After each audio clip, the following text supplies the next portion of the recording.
A když vás něco napadne, třeba nějaký motiv nebo něco, tak si to někam zapíšete, zaznamenáte nebo to zapomenete?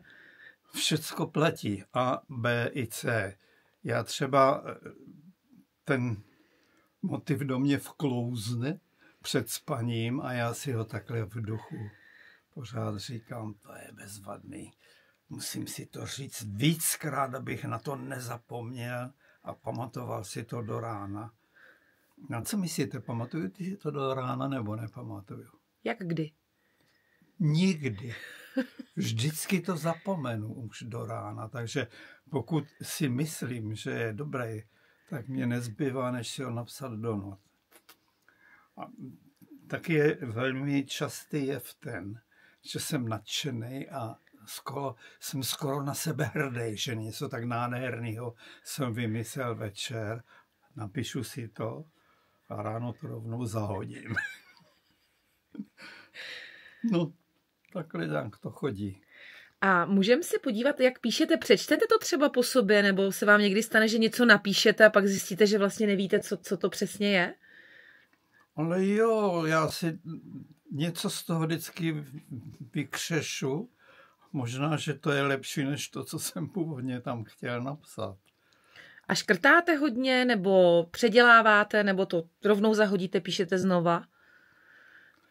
Já píšu tužkou, takže důležitá je stejně jako tužka guma. No, takže tam z toho nechám kousek a potom to někdy to takhle jako skládám jako nastavovanou kaši. A to většinou nemá moc dobrý výsledek.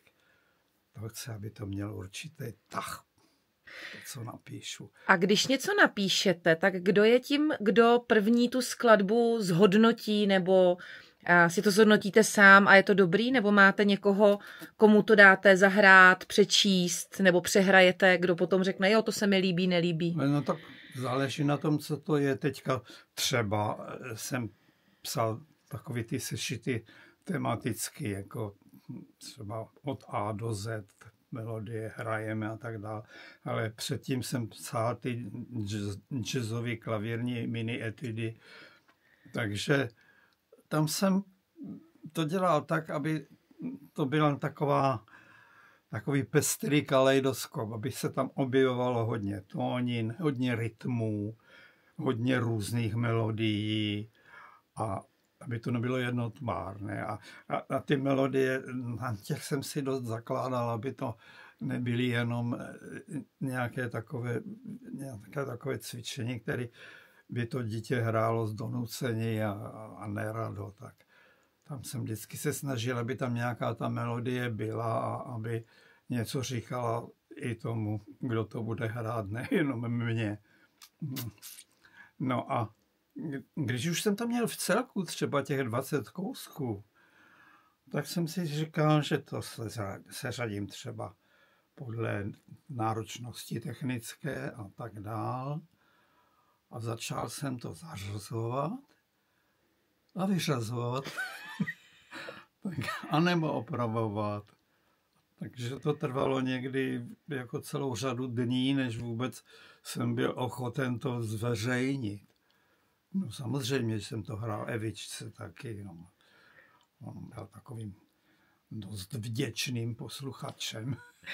Co byste vzkázal žákům, dětem nebo i učitelům, kteří zadávají vaše skladby a těm, kteří je hrají? No, co bych jim vzkázal, spíš co bych si přál. Já bych si přál, aby to nehráli z donucení nebo z nějaké nechutě. To bych byl docela rád, kdybych se to dověděl třeba i od vás, že tohle se jim moc nelíbilo. A tohle se jim líbilo. Protože ne, že bych tomu přizpůsoboval potom celou svou další tvorbu, ale mohlo by mě to nějakým způsobem dostat do trošku jiných kolejí. No, vzkázal bych jim cvičit. A to záleží na tom, to je těžká otázka.